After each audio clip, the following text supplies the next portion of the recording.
Why do you want that job? Any good executive coach is going to ask you that question when you say, I want to be a senior leader or I want to be an executive leadership in my company. Any good executive coach is going to say, hey, okay, why do you want that job? Because most people can't answer that question.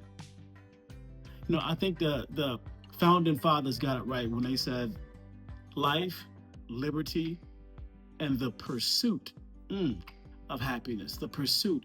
We are designed by nature to chase things that we don't have, to believe that what we don't have is better than what we already do. And so the question I'm always going to ask when you come to me and say, hey, I want that next level. I want to take that moonshot to get to executive leadership. I want to be a CEO one day. The first question that we're going to have to make sure we find us a significant and sufficient answer for is why do you want that job? Because I've seen way too many times people who actually make that leap get the role and they're unhappy.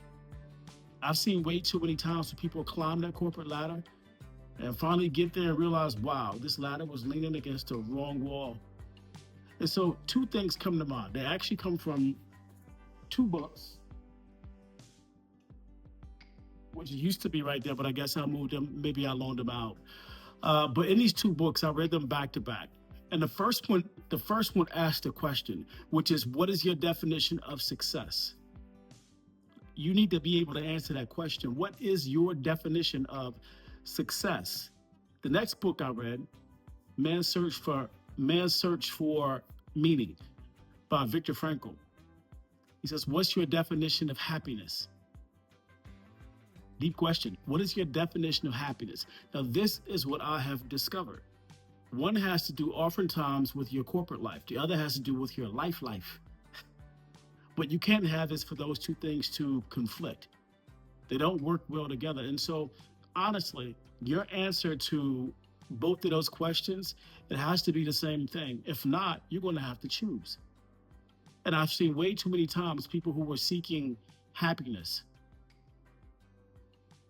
and they didn't find happiness.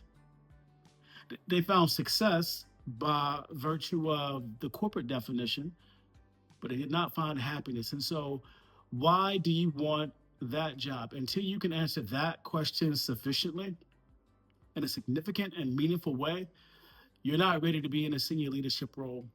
You're not ready to be an executive leader. So think about this. This speaks to you. Think about this. Make sure you begin to work on answers to these questions before you begin that pursuit. All right. If not, you might get to the top and discover this ladder was leaning against the wrong wall. I hope this helps. I'll talk to you next time. Take care.